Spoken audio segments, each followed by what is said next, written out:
This is Weens. I am one half of the Mouse and Weens podcast. The other half, the mouse, is up in Morro Bay with her family. So I'm here all alone, a little ween, all by myself on a stage with a spotlight, which is really my closet with my light on. But anyway, hey, this is part 2 of Alison Arngrim, who played the character of Nellie Oleson on Little House on the Prairie, the show that we know and love, and if you don't, you will love it, and you'll love her because she's so fascinating.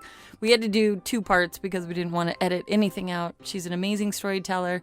You learn a lot about old Hollywood, France, the craziness of the show, the behind the scenes of Michael Landon, and Laura, the other character who we all know and love. And if you don't, get to know her too. Okay, so let's get to it. And if you would do a super favor, my dear sister Mouse does all the work on the social media. I do nothing. I'm a terrible human.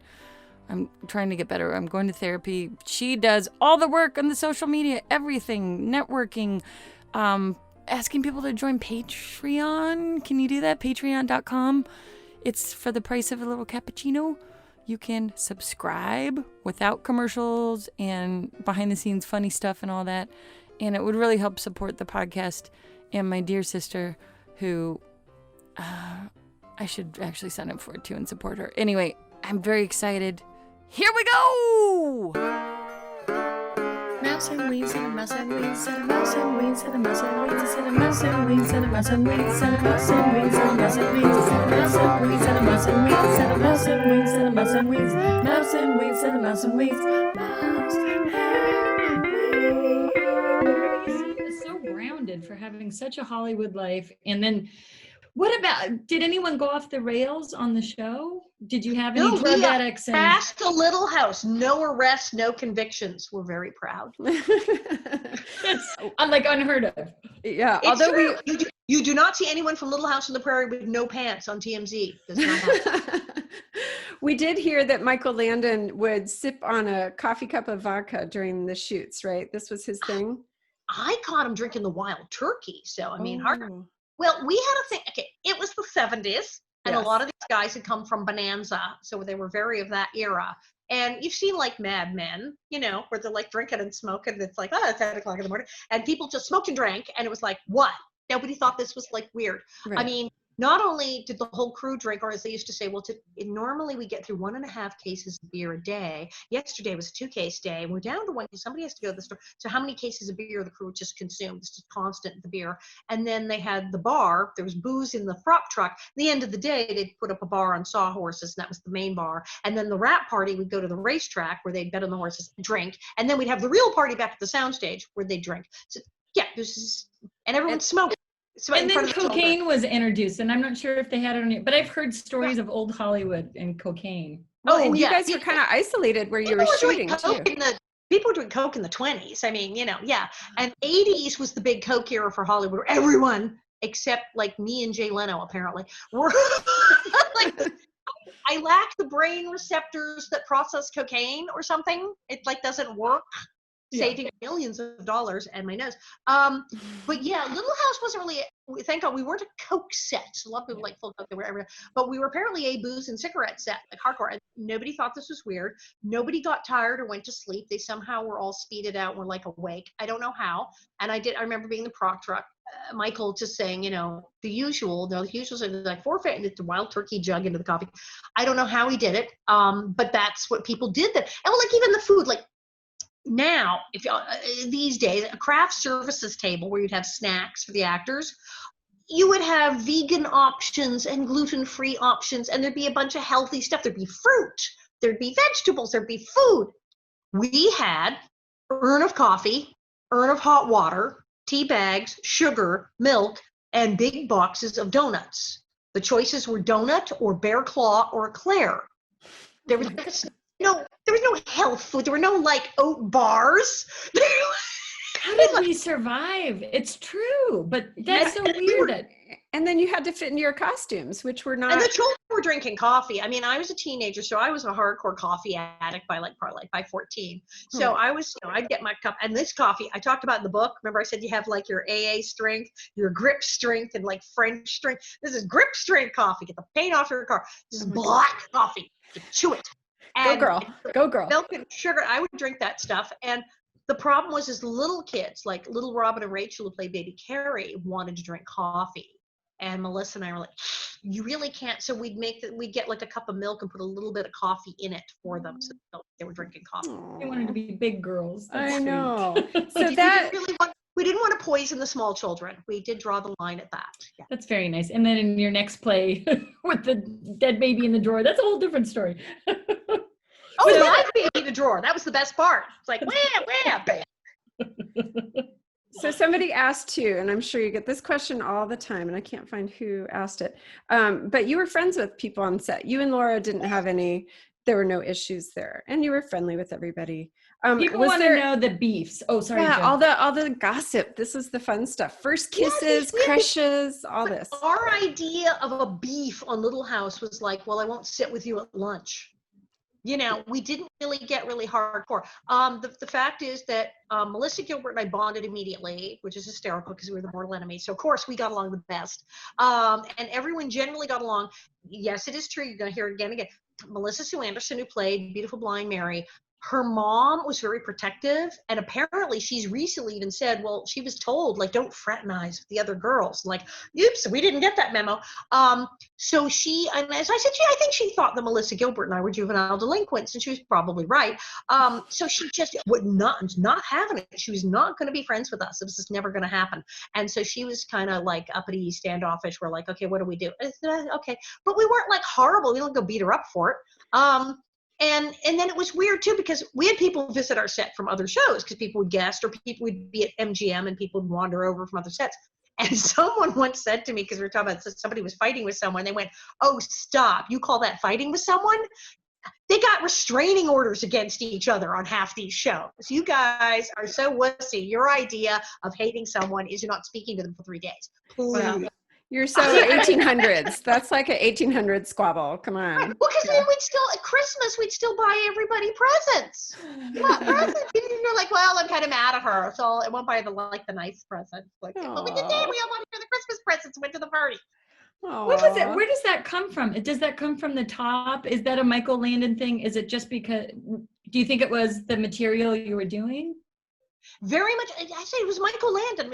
He laid one of the things, like, okay, like I said, none of the kids are in jail. Hi.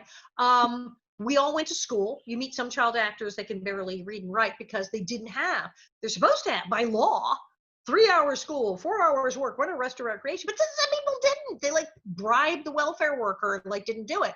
No. We just another interview, my 8 million interviews. Just did one the other day with several cast members and with Susie McCrae, who's the casting director, was married to the producer, Kent McCrae. And we talked about that. And I remind her, I said, remember Ellen Manier, the teacher with the stopwatch, with this child has 12 more minutes of school. And she's like, right. And everything would come to a grinding halt. And like they make it. So they took it very seriously. And they took all of those rules seriously. And they were very careful making sure we kids were protected. We're sponsored by the Homeschool Buyers Co-op. Keeping my kids busy and on track with school has been overwhelming. There are a million choices online. That's why I'm so excited to find the Homeschool Buyers Co-op. They've done the work for me, researching and listing the best curriculum organized by grade level. And because of their large buying power, I get up to 90% off retail prices. They even have classifieds for used materials. So visit homeschoolbuyerscoop.org and use referral code Weens to sign up for free and get 5,000 smart points towards your purchase. That's homeschoolbuyersco-op.org, referral code Weens. Have fun.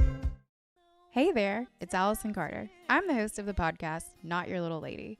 Each episode features a woman living in the South outside of socially accepted norms. Listen and relate as these women share stories about obstacles they faced and how it feels to come out on the other side. We talk about things that pissed us off, the booze we like to drink, and historical women who have made a difference.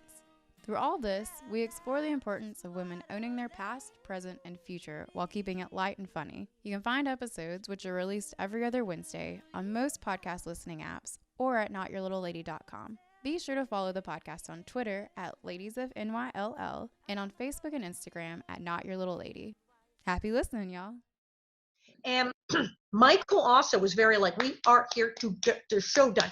He loved practical jokes. He loved to giggle. He loved to laugh. He was breaking the tension, but it was also like, yes, and we're going to finish all of these pages today. And we're going to make this entire hour-long, like a feature film cinematic monster in like 5-6 days. Boom. So he ran a tight ship. Yeah. So he's running a tight ship. So you knew your line, you showed up, you did your job. So the idea that you were going to hold anything up because, oh, you were having a bad day or so-and-so doesn't like so-and-so, it would be like, I don't care. So it's like, yeah, you left, it was the demilitarized zone. You left that there. It's like, well, if you don't like them or this, that's great. And you can leave that in the dressing room because we're going to make a show now. Wow. And so we just did. It was like, well, time to go to work. What are you going to do? Wow. That's great because That's so good. many shows fell off the rails because of that. So great. And it probably kept you safe and structured and professional. You're still doing this today where you're showing up and being very... That was the biggest, like, what do you inherit from Michael? The work ethic, the Little House on the Prairie work ethic. And okay, so, I go to France, right? These are these French stories. So I was in France. I did a movie in France, Jean-Pierre Mocky. Oh, I talk about him in my stand-up act. It's hilarious. But one of the things that happened, I got on the set, and Mocky was famous for being like French Roger Corman. I mean, he would make entire movies in 12 days and then spend like a month editing and like, I mean, if you go to his IMDb, it's like, because he like made all these movies and they were hilarious. They were all very dark, weird comedies. So I'm in this thing and I had been warned, a lot of people didn't like to work with Moki because he was so outrageous and always going, Mulder, action, and like yelling and screaming and carrying on and really nuts and vulgar and crazy and awful. And he wanted to shoot this whole movie in a couple days. So they said, French actors were used to, well, maybe we'll have a cigarette and we'll talk about it for a while, and then we'll have some wine, and then perhaps we'll shoot later in the afternoon. So they were like, what is happening? This guy's. So I get there, and I'm like, I'm good to go. I was in TV. And indeed, we kind of came to work at like 10 a.m. and we had something to eat, and they hung out and people were drinking wine. I'm like, okay. Luckily, the Argentinian key grip said, I made a pot of coffee. Come again. So the Argentinians were drinking coffee in the corner. I was with them. They had every country represented. As the Argentinians said, don't worry, we've got 6 languages spoken on this set, and when the guy from Zimbabwe gets here tomorrow, it'll be 7. So you're covered, whatever you need to do. He was not kidding. He was not even joking. So we did. So it was a very fun set. But he would shoot, and he'd go, okay, go. And we'd like do the scene, wrap it, and you'd do like maybe 2 takes, and next setup. He would go, okay, moving on, la prochaine, motor. And everyone, like, they'd go hurtling around, then the next setup. And I'm going, oh, very efficient, like TV. And a couple hours in, one of the guys goes, now, are you okay? And I'm like, yeah, I'm okay. And he's like, a lot of the actors, this is terrible, terrible fast pace. And I said, none of you have ever worked with Michael Landon, have you? Because that's what you do in a TV series. You shoot the scene, you go, okay, cut, print, next. And they like start moving the furniture. Yeah. Wow. See, good. This is good training. So it served me well. I was able to work with the infamous Jean-Pierre Mocky, and I had a blast, and his speed didn't bother me at all. And it was fun. And so speaking of all these countries and France, you're huge in France. What's going on with that? How? Why? I am yes, I am. David Hasselhoff has Germany. I am the of France. That's exactly what I thought of. I'm, or as my father said, oh great, you're Jerry Lewis. He's like, I was hoping you were going to be Catherine Deneuve. No, you're Jerry Lewis. So it's, yes, what happened is Little House on the Prairie. I mean, it runs literally all of the, okay, the other day Dean was reading the Little House books and he was watching all the comments and he went, Jakarta? What? Because yeah, it literally is everywhere. But in France, they started running it kind of early. Usually shows in America from 70s, they might not get to another country till the early 80s, say. There's a delay before they do the foreign sales. Somebody ran the pilot of Little House where they're in the woods and Mr. Edwards comes. Oh, and there's Indians that speak French and all that stuff. They ran it as a Christmas special in France, all dubbed and everything. The French went nuts. Oh, this poor woodcutter, this family. And they thought it was like a French movie. They didn't know what the hell was happening. They thought it was great. They demanded the series. They wrote to the TV guy. Wow. They said, we need this show. If you do not give us this show, we will tear the place apart. And so probably, we started 74. So like by 77, like late 76, early 77, they're running Little House in France. And They ran it every day at noon. What do French people do at lunch? They go home.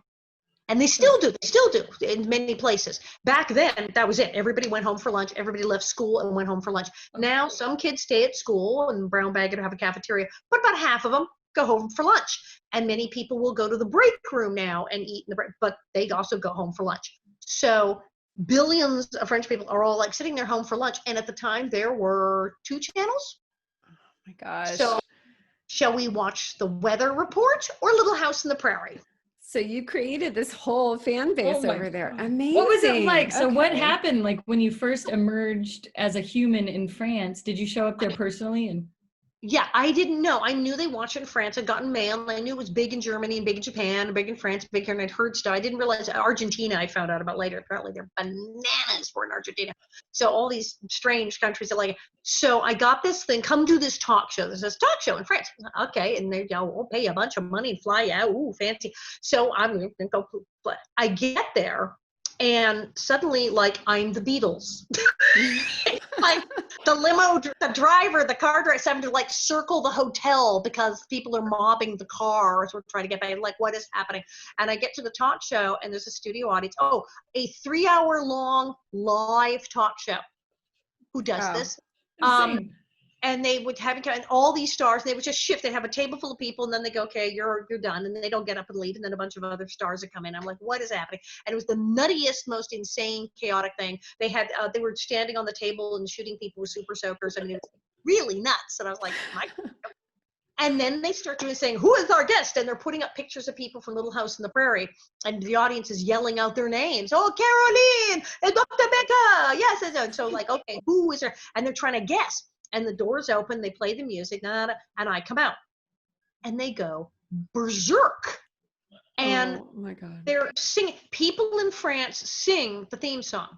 There are no words to the theme song. Da, da, da, da, La, da, la, la, la. This whole studio, people going la, la, la, la, like it's a really good song. And I walk out, I'm like, what is happening? And I said, and they're just so bananas. And then the other actors, do you ever see Amélie, the movie Yes, Amélie? love Amélie. The boy who worked at the grocery, who had the bad arm, that's Jamal Debbouze, a huge star in France. He's there. He flips out and starts speaking. He tried to speak English. His English was not great. I cry in my room. I cry and I cry. Why are you all so mean? He starts like screaming out. Yes, it was like that. So I'm just like, what is happening? It's like the wind is, and I had to have a thing in my ear because I certainly didn't speak enough French to handle any of this. So I totally get mobbed everywhere I go. People are bonkers. I'm like, well, I'm going back. So I wound up going back to another talk show, and then people are just out of control. And then next thing I know, it's like, well, Patrick Lebatier says, you know, we could do a show. I mean, I could take your show. I could, he's a writer. He said I could do a thing. It would have to be a whole adaptation because some of the jokes, they don't know who the heck you're talking about. And then the other things they do translate to French. We could do a French version. And I'm like, you're crazy. So he'd never done a comedy show before, and I didn't speak French. So we decided to do a comedy show together in French. Why not? Why not? It was a smash. He had to learn how to be on stage. I had to go learn French. So I went back to school and learned French. He figured out which end of the stage was which, and now he's hilarious. And so we wound up with a tour, Confession d'une Gast de la Prairie. Then he wrote a second show called Le Mal au Trésor de Nellie Oleson, which is what we're doing in January and February. And I'm bummed we have to eventually get back because he's working on a third show. Oh my gosh. All the shows sold out, every show sold out, standing ovations, just mass panic. And then during this, I met Jean-Pierre Mocky. I was on a talk to him. Jean-Pierre Mocky was there. And Patrick was like, I am going to chase him down the hall and make him put you in one of his films. Wow. And it worked. And then I was in a movie. So, yeah. There you go. How did the French, Oh my did they treat you the same way as a character as the Americans did? Did they think you were bitchy and... No, they love me. It's like, oh, and that's I love the French. French. I always say it's a cultural difference. They don't think Nellie Oleson's mean. They think she's French. See, this is a French thing. They do. They love me. And in fact, on the talk show, I talked about in the book, they were arguing like Jamal's freaking out there, and then they all start to each other. And I'm like, wait, what is happening? They can't even translate fast enough. They start talking, and this one guy says, but Nellie was a child without a smile. And then she was so sad. And I said, well, yeah, she was jealous of Laura, I think. And then they had this whole discussion. And as I said at the time, I was apparently put on trial. My character was on trial on French television with this whole panel of people. And it was declared a crime of passion. I was jealous of Laura. I was a sad child. It couldn't be helped. And I was apparently found innocent under French law. Oh my gosh. It sounds that feel good. It sounds like therapy. This is great. Good. So weird. So the French decided poor Nellie just needed to be loved. And besides, here's Alison, and she's kind of funny and we like her. And that was it. My sense of humor, their sense of humor meshed. And so I started going to France twice a year for like a couple months at a time, and basically all the free champagne and escargot and chocolate I could eat. Oh my gosh. This is amazing. Good for you. Do you feel And fluent now? I went back to school and learned French. So I do the whole stage show in French. I did the whole movie. That's amazing. Do you feel like you could live there and like fluent? Like, are you comfortable? Probably now. I mean, a couple of years ago, I would have said, oh, well, it would take me a while to gear up to, but yeah, I could. I mean, because I would stay there and I would stay with friends. And sometimes I stayed with friends who didn't really speak a lot of English. And then, well, like on the Moki set, the guy who drove me in every day didn't speak a word of English. It was hilarious. So I really had to catch up.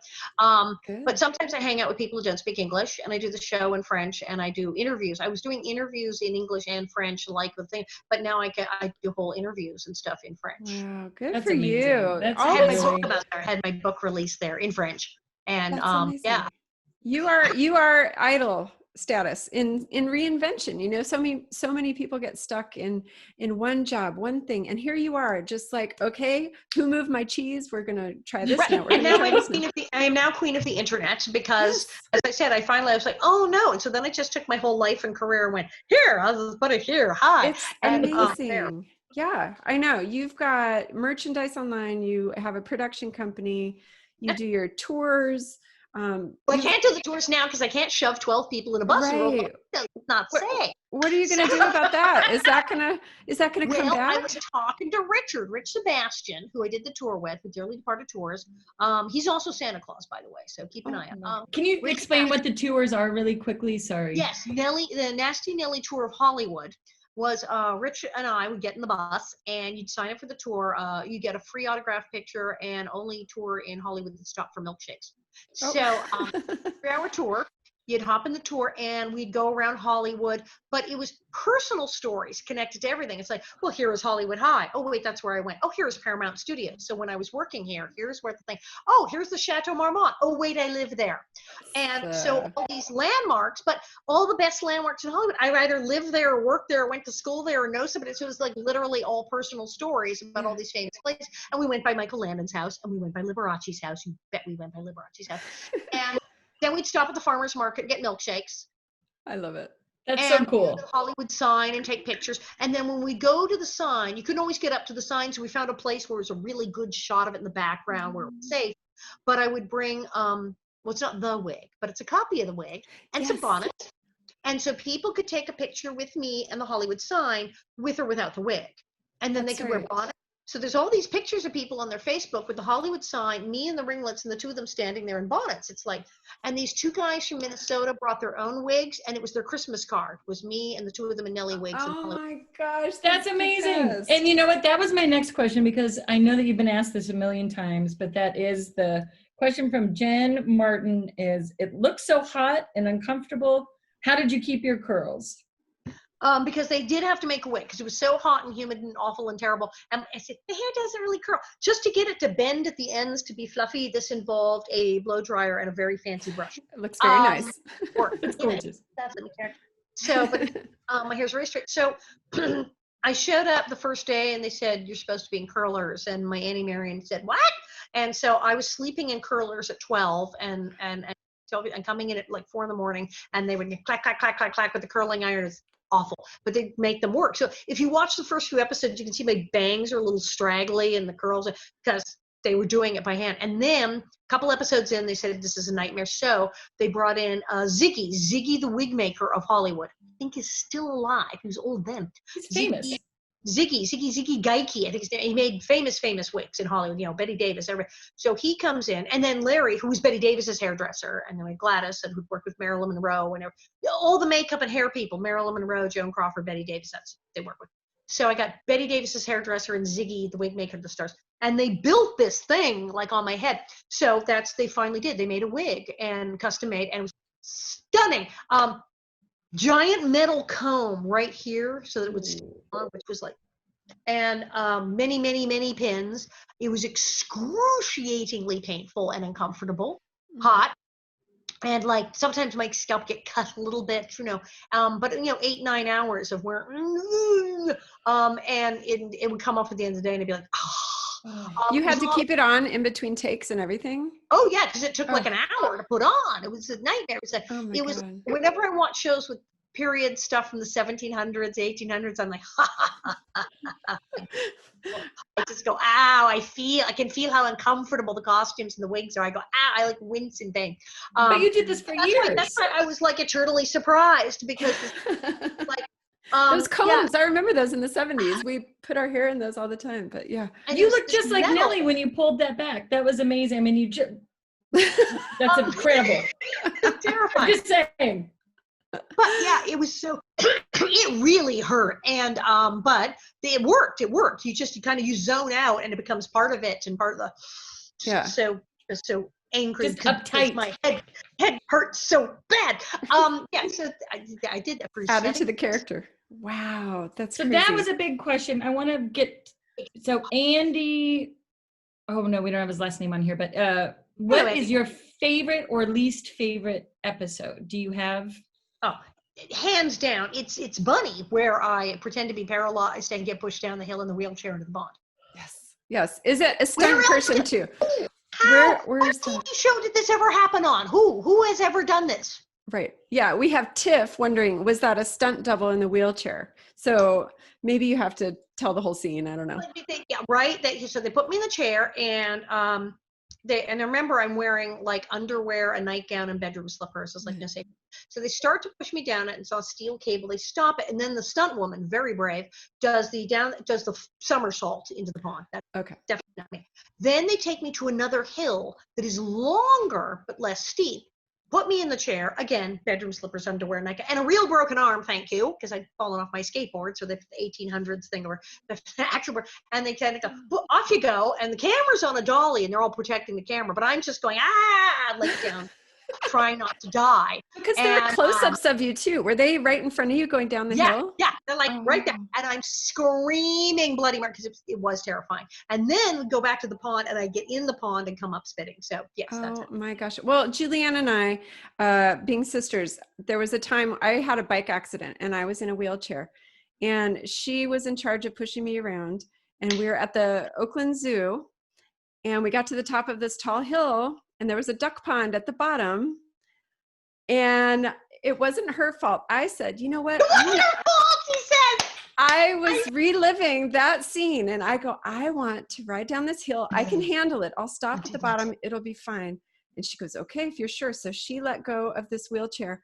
I went zooming down this hill, and it burns through your hands. You can't stop yourself, really. You can't touch the wheel. You can't stop. I had to hold the armrest. If I touched the wheel, that was the thing. They said, oh my God, whatever you do, keep your hands in the armrest. Yes. If you'll lose a finger. And also 1800 giant metal wheels, you would lose a finger.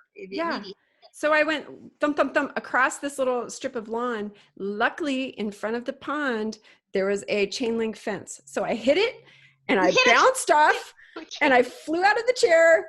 And I was crumpled in a pile with all my bandages on my knees from my bike accident and on my hands. So I had a real life Nellie Oleson moment, just not the mud.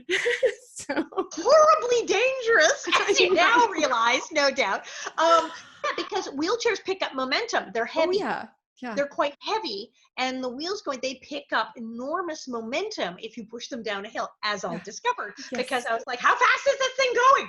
You get going, and it goes really, really fast. It goes faster as it goes down the hill, and you can't stop it. By the bottom of the hill, it's really, talk about, all that inertia momentum. So it's going like 60 miles an hour by the time you hit bottom. No, it was scary. It was life flashing in front of me kind of stuff. So okay, this is brilliant. Allie Morjig, who is a super, super, super fan, who happens to be Joelle's best friend, and we grew up watching all your episodes together, sitting on the couch. all through the 70s and 80s. Best friends, and they would play Little House on the Prairie and dress up Allie's younger brother as one of the sisters, right? And poor Right. Johnny had to play. It was really my pretend name was always Laura. I was always riding around with, you know, horses and the whole thing. But then I also pretended that I was Mary, and I wanted to be ready in case I ever got scarlet fever and went blind. So I used to purposely close my eyes and walk around my house and memorize where everything was in case I ever got scarlet fever. So do you know that was very big? Pretending to be blind was huge when I was in about 6th grade, which was the 1970s. yeah. There was a book called Follow My Leader. Am I like the only person alive who remembers this book? I don't know. I don't know that one. Somewhere. I have not looked it up to see if it's out there on Kindle. Follow My Leader. It's this boy with a seeing eye dog. And it's about this boy, and it's like, I don't know, it's like a firecracker accident or something. He goes blind, and he's like 11 or whatever. And he's very bitter and upset at first. And then they send him to this camp where he's going to learn with the seeing eye dog thing. And it's all about how they train seeing eye dogs. And then he trains the seeing eye dog. But it goes through how he learns Braille, and it has a whole Braille alphabet and thing you can learn, and how he learns, like your plate, you know, your milk is at 3 o'clock and your thing is at all blind things that people learn. And it was a hit. Everyone in my class read this book, and people were obsessed. And everyone learned. We all learned Braille, and several people signed up to volunteer to go train seeing eye dogs at camps where they let you do that. And at least 2 of my friends blindfolded themselves for an entire weekend and went around the house practicing. These are my people. I'm not weird. I always thought I was weird all these years, but finally vindicated. Thank you. Yes, it was like 1972 Gardner Elementary School. Everyone was blind for a week. Yeah. It was just that's so weird that kids would commit to that. Like that's oh my dedication. God, the level that they committed to. I mean, I learned Braille, and I was like looking up where can I sign up to train seeing eye dogs? And I was like practicing, but no, there were 2 kids, these 2 girls, and they were kind of obsessive, but they blindfolded themselves for several days. Oh, see, those are my people. So Awesome. Okay, so Allie's question is, was the chicken really spicy in the episode when Miss Olson made Laura cook dinner for Almanzo and Nellie's date? Yes, this was awesome, this episode, the famous cinnamon chicken episode, which is also the mud fight episode. Real mud. Okay, the chicken, no, it was ordinary chicken. And in fact, Dean and I sat there going, okay, so what do we want to do? Do you want to put like some pepper on it? And I said, well, I think we can, hello, we're both like highly trained. We can just do this. And he said, oh, I want to put like a little pepper, just like Prime on the Pump. He's like, just to give you that, sense memory, and as soon as you smell the pepper, like it'll kick in. Or so we got to think we should put like 2 shakes of pepper on it just to sort of give us the feel. But as soon as we got it, and as soon as I saw his face when he went ooh, it was like I started to feel it too. It was totally psychological, and we got into it. And no, that was acting. It was perfectly good chicken. Okay, we actually finished it later, but we were like hacking when I had to chug the water. And you probably noticed my eyes went out of my head. So I'm chugging the water, and it's a big glass, and I couldn't finish. And Michael goes, no, fill the glass back up. You have to chug that whole glass of water. You have to do it. Oh my God. And I'm like, but he said, you're gonna do it. And he says, look, I said, but it's like coming out my nose. He goes, I don't care if it comes out your ears. No, this is great. Trust me. Just chug the glass of water. Just do it. And he's like, chug the water. And while I'm chugging, he's like, don't you dare put that glass back down on that table. He said, if she puts the glass back down, fill it back up, keep it rolling, don't even cut. Oh He said, gosh. we will stay here until you, and I'm like, okay.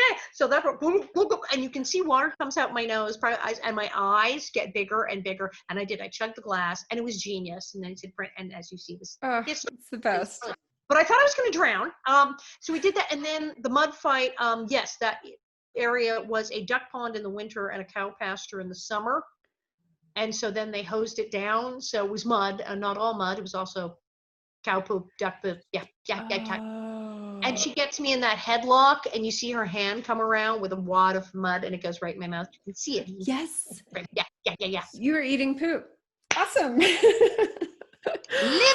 Tail. Oh no. So what'd you do at work today? I ate shit. And they had a set medic, and the set medic comes over as we're doing this company says, no, I have to check. I gotta make sure you guys didn't get any of this in your eyes. It's totally unsanitary. So did you get any in your eyes? And I said, my eyes? I just ate like a quart. What is that gonna do to me? Did you get sick? Did anything happen from it? I did not. Okay. Also, you may have read in the papers, because we were at See Me, and out near it was out near the Rocketdyne plant, the famous Rocketdyne plant. You read about this? They had a major radiation leak back in 60s, and they had a jet fuel leak too. So there was the chemicals. They told me it was benzene, hydrazine. So there was like jet fuel stuff in the water table, and there's been lawsuits and cancer and like investigations, and the Rocketdyne thing really was bad. It's like a super fun hazmat cleanup site, and it was like, I don't know, a quarter mile up the hill from where we were. So so now they're going, oh my God. And I I said, well, were you exposed to any water on the set? Yeah. On the mud? Yes.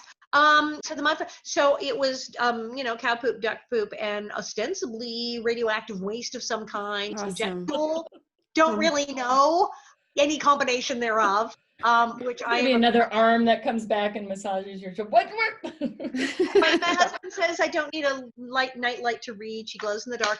But yeah, apparently I've been tested for everything. I am apparently impervious to duck shit, cow shit, and radioactive waste. Oh my God. That's a good quality in life. You. Congratulations. Oh my goodness. All right, now our last question. Yes, I was going to say, we're getting near our end. I was going to say, it's like 6:00, isn't it? We're like been here for days. I love it. It's amazing though, but we have there's so much more we want to do. Oh my God. Yeah, we haven't even gotten into your advocacy work and comedy. We got to. We have a question that says Bonnet heads, go to my Facebook, go to my Twitter, go to my Instagram, go to my everything. Protect.org is the charity. So yeah, you can look me up. We're going to put all of that. Joelle's going to put all of the links on everything. Right, so, yes. But, you're doing such amazing work. So I have a couple questions, but this guy, Andy, our good friend Andy, asks, any advice that you know now that would have helped you back then? That's a broad question, but. Yeah. No, let me ask her. I've been telling other child actors, don't do drugs, stay in school, which sounds really silly. But when you look back and you go, okay, how much time got wasted from drugs? How many delays in getting around to doing things because you were high? And that's if you weren't like a giant drug addict and like had whole years go by you. So how much time? And when you look at like big celebrities, big stars, most of whom are like sober now, you never hear any of these rock stars say, I am so glad I did that heroin for 10 years. Right. It never comes out. None of these actors, when Robin Williams talked about how he was on cocaine, then off cocaine, he says, what do you say, God's way of telling you have too much money? You never hear anyone say, yes, when I was doing all that cocaine, that was just the best part of my life. No, you never hear that. You never hear that. Everyone who did that later goes, man, what a disaster. God, if I could only get those minutes back. So probably you should maybe not take a bunch of drugs when you become famous. So there you go. The other is stay in school. The kids who did have the 3-hour school on the set and actually maintained their grades and went back to the regular school seem to have a lot more functional things kind of going on. And it's sure, life is so much easier when you can read and do math. It just is, especially math, because people will steal your money if you can't count. They will. If they think you're dumb and don't know math, it's just the contracts. Okay. So it's important. And the people I know who were denied an education, things went wrong, their parents weren't on the ball, the producers weren't letting 3-hour school, they've really had a tough time of it. They've had to go back and play pickup and go back to school. I mean, I went back to school. I wasn't as deprived then, but I went back to school and made sure I got, the rest of my credits. Because I left school, I got the proficiency exam. So I graduated, but then I went to local college and took some courses. And then I went back to school and learned French. So I'm sort of caught up. But yeah, you don't, to wind up at the time when you're on TV and you're young, it's like, cool, I don't have to go to school. Why am I studying? I already have the job I want. And people are doing drugs. You go, well, that seems fine. They say it's fine. They seem to still be working. But when 100 years later, you're like, yeah, probably if I'd actually paid attention in school and not been stoned, things would have gone even faster and better. And what? The other is stay out of the sun.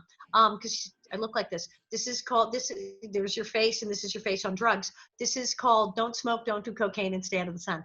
Good You're for gorgeous. you. You're She looks, beautiful. I know, you look wonderful. Really It's amazing. We so appreciate you being here. Jules, did you have any other questions, or you were? Well, yeah, I've got like a million, but I'm going I know. to narrow it down to one. Okay.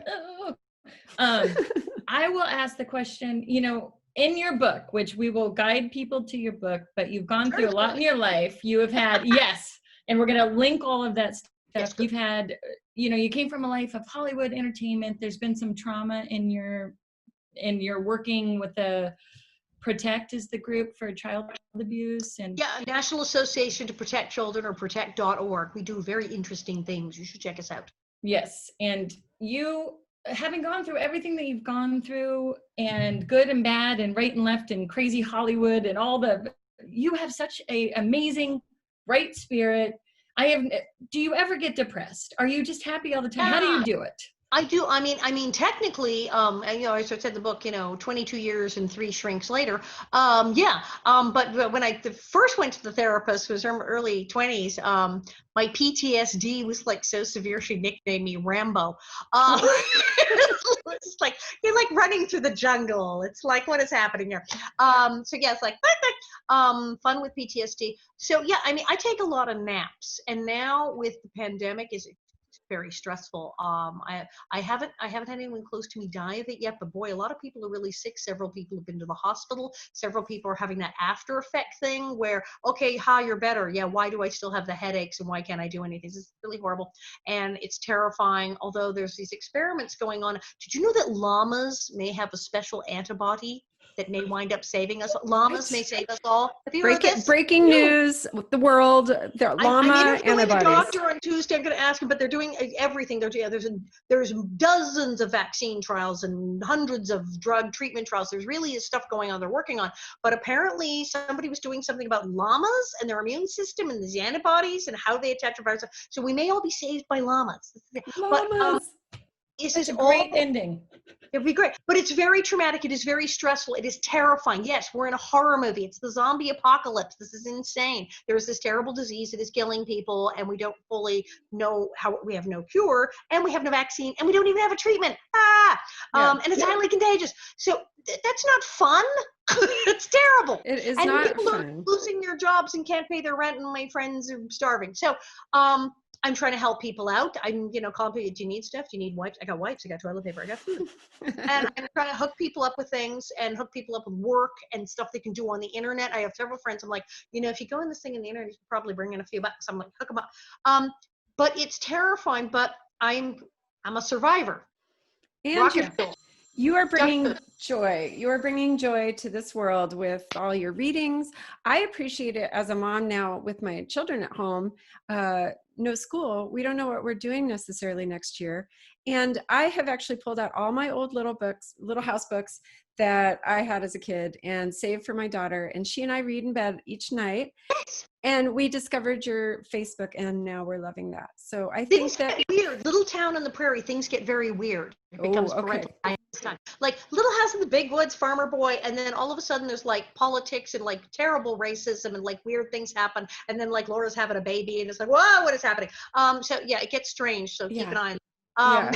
We're still in the early phases, so we're good. It's very safe there, but it gets very weird later on. But yeah, I like connecting to people. I like making people happy. The reading the books is wonderful for me. I do find that all of this stuff is stressful, and I go, I need a nap, and I find myself taking naps. I recommend this. If you just find you're tired and things are getting weird, and you're like, I feel weird, I need to lie down. Go lie down. Take a nap. Relax. Go play in the garden. Take a break, because it is stressful. It's very wearing on people. It is. They did a study. There's an actual COVID brain. They're saying that that's a true thing. Your brain, because it's this weird underlying hyper stress, but that it's actually affecting your memory or retention. Yeah. Also, to be traumatized is one thing. To be traumatized and bored at the same time. It's very bad. With media too. It's continuing trauma, because usually you have the earthquake or the tornado hits, and then it stops. And then the fire department comes, and then you clean up the mess, and then whatever after the thing, the fire, the flood, or whatever, you clean up and you call the insurance company and you get to, no, this is going, it's not stopping. And that will make you nuts. Also, did you know that, and here I am, we're on the Zoom thing. Did you know that doing too much Zoom is also terrible for you? I can imagine. I'm talking to my computer. Your eyes and your brain talking to people on a screen. It's great at first, but yes, it's bad for your eyes staring at the screen, the light, but it also psychologically, it's weird to be on in a meeting. In meetings, suddenly, oh, hi, you can see me. It's not a phone meeting. It makes people nutty. If you do so much Zoom a day, take a break and go lie down. Mm-hmm.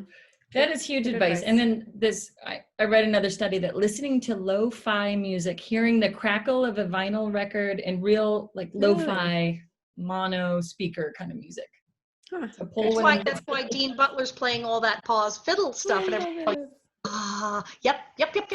Yep. That's it. Boiling it down to basics, family values, and just being home and trying to enjoy it while we can and make the best of it. So thank you so much for. Thank you for having me. Wait a second. I want to end on the one thing. Do you know that The Rock has a crush on you? Oh, Super crush. Yes, we found this out, and it was like super embarrassing because like my husband was at work and it was in a magazine, and someone he worked with saw it and went, "What's this about The Rock and your wife?" So I was like, "Excuse me." The Rock was talking about spanking your wife in like Us magazine. And so we got, yes, it's hysterical. Rock was talking about who did you have a crush on when you watched TV when you're younger, and he liked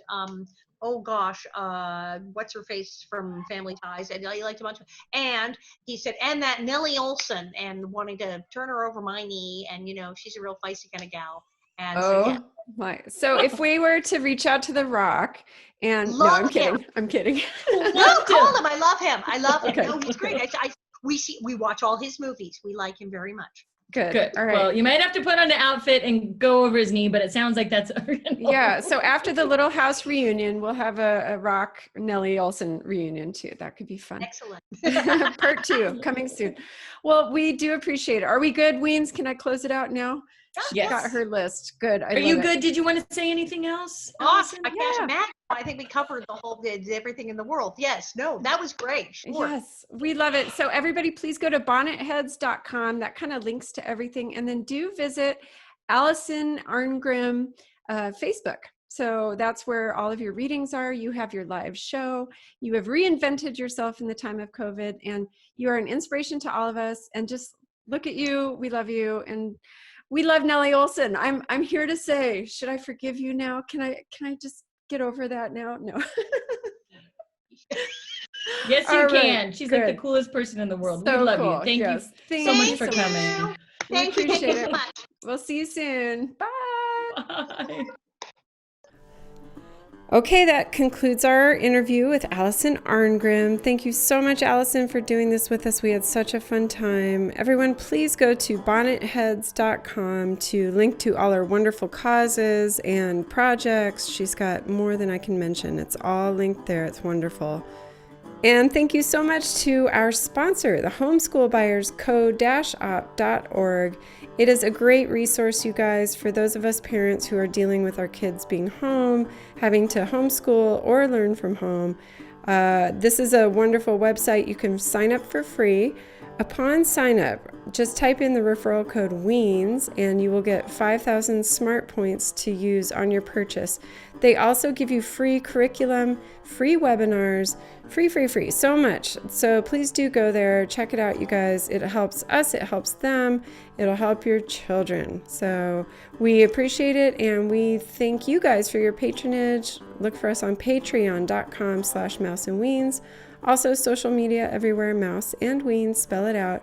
We love your ideas, hearing feedback, your reviews, hearing that you've referred us to your friends, all of it. Thank you guys so much. We're having so much fun podcasting, and we will see you in our next episode. Bye.